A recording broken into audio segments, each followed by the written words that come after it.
Bonjour à tous et bienvenue sur Lycée Altitude. La radio de lycéen. On se retrouve aujourd'hui pour une nouvelle émission. Au sommaire d'aujourd'hui, les informations pratiques du lycée avec un retour sur la journée porte ouverte de ce week-end. Puis Nathan vous présentera la très attendue rubrique des profs absents. Nous passerons ensuite à la chronique histoire, puis Antoine se chargera de la chronique épistémologie.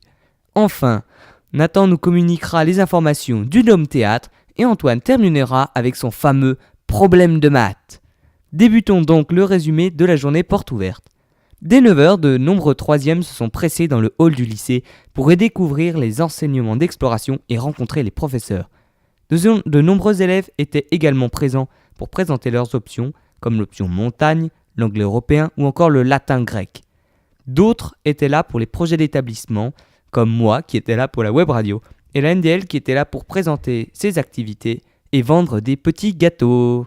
Espérons que tout cela leur aura plu, mais maintenant c'est la chronique des profs absents. Vas-y Nathan.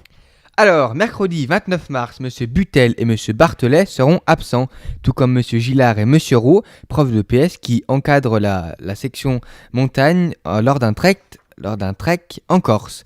Jeudi 29 mars, M. Khalidi, M. Harpin, M. Robot, M. Barthelet et Mme Lingrick, l'infirmière, seront absents. Ainsi, pour finir, le vendredi 30 mars, Mme Hureau et M. Khalidi seront absents. Merci Nathan. On passe maintenant à la chronique histoire. Après que Metternich ait mis en place le principe de légitimité dynastique au Congrès de Vienne, la politique internationale a été dominée par l'influence autrichienne. On note cependant dès les années 1820 un début d'opposition et de révolte contre les souverains. En effet, en 1821, après l'appel d'un chef d'église orthodoxe, la Grèce se soulève contre l'Empire ottoman qui la domine depuis plus de 400 ans. Dans toute la péninsule, des groupuscules massacrent les Ottomans.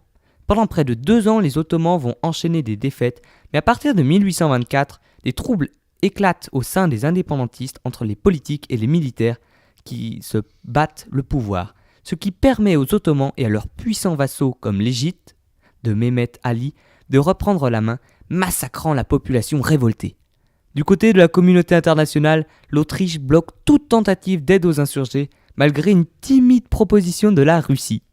En Europe de l'Ouest, après notamment le massacre de Kio, que décrira Victor Hugo dans un poème, l'opinion se mobilise et envoie des bataillons de volontaires dits philhellènes, littéralement qui aiment les Grecs. À compter de 1828, le nouveau tsar de Russie, Nicolas Ier, change sa politique dans les Balkans et veut y étendre son influence. Il déclare alors la guerre à l'Empire ottoman pour soutenir les Grecs. La France et la Grande-Bretagne interviennent pour limiter l'influence russe en détruisant la flotte turco-égyptienne. Lors de la conférence de Londres de 1830, l'Autriche et la Prusse sont forcées d'accepter l'indépendance de la Grèce. Une première entorse au Congrès de Vienne a été menée à bien.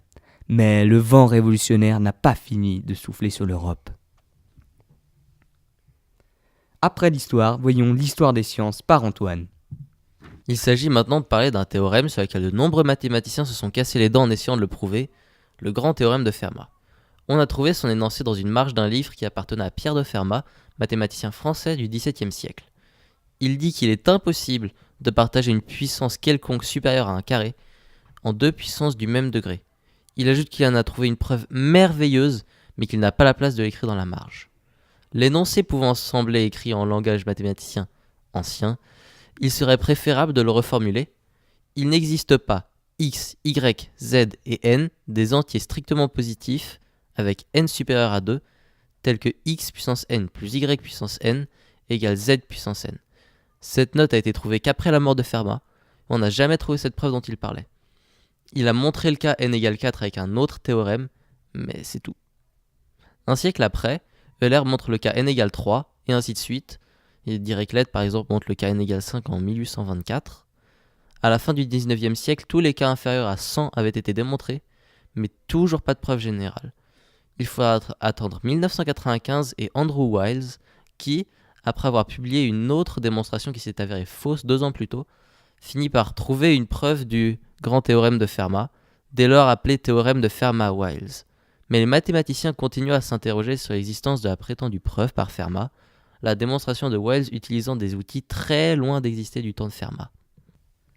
Merci Antoine. Écoutons donc maintenant Nathan qui va nous présenter le programme du Dôme Théâtre et la semaine prochaine, il nous décrira ce qu'il en a pensé. En effet, depuis 2 ans, le Dôme Théâtre propose son temps fort dessus-dessous. Il y a 4 spectacles en 2 semaines. Il y avait un spectacle lundi et mardi intitulé Radio Lipdic. Jeudi, il y aura King Kong Theory, un spectacle sur la condition féminine, sur un texte de Virginie Despentes. Malheureusement, c'est complet le jeudi 29, mais il reste des places le vendredi 30 mars.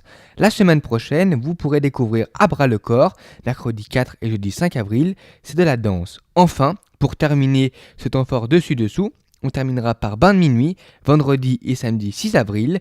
Ça mêle théâtre et hypnose. Il y a 2 scénarios différents en fonction du soir, mais c'est surtout un spectacle conçu exprès pour le Dôme Théâtre. Alors profitez-en, avec le Pass Région vous avez le droit au spectacle gratuit. Et de plus, comme c'est en place limitée, vous êtes au plus près des acteurs, vous vivez donc une expérience exceptionnelle. Et dernière chose, cela peut vous aider. Si l'objet d'étude de cette année au bac sera texte et représentation, vous aurez au moins quelques arguments à mettre dans votre dissertation. Merci Nathan, je t'engage maintenant à poursuivre avec un problème de français que j'ai oublié d'énoncer dans le sommaire. Vas-y. Alors, quelle est la particularité de cette phrase ? Voulez-vous que je m'y mette tout le week-end à construire une phrase comportant les 26 lettres de l'alphabet français ? Ok, un super problème en perspective. Maintenant, on va terminer ce journal avec le problème de maths d'Antoine. Il va vous le résoudre, celui de la semaine dernière. Et il va vous en présenter un nouveau, beaucoup plus simple cette fois-ci. D'abord, la réponse au problème de la semaine dernière. On essaye toutes les factorielles jusqu'à en trouver une qui est aussi un nombre triangulaire et qui soit pas 1 et 6, comme le problème initial en fait. 1, ça compte pas. 2, ça marche pas. 6, ça compte pas. 24, c'est pas un nombre triangulaire. 120, par contre, c'en est un. 120, c'est à la fois la factorielle de 5 et le nombre triangulaire de 15. La réponse est donc 120. Ensuite, le problème de cette semaine. Quel est l'aire d'un hexagone régulier de côté 1 ? On pourra d'abord essayer de calculer l'aire d'un triangle équilatéral de côté 1 et ensuite de voir quel rapport ça a avec notre hexagone. Merci Antoine. Il est maintenant temps de clore cette émission. Alors merci à tous, merci Nathan, merci Antoine. Merci Nathan aussi. Comme vous le savez, ce week-end, c'est le week-end de Pâques. Alors du coup, lundi c'est férié, on ne pourra pas tourner d'émission. Mais on va essayer quand même de se débrouiller dans la semaine pour vous en poster une. Alors, à très vite sur Lycée Altitude. La radio des lycéens.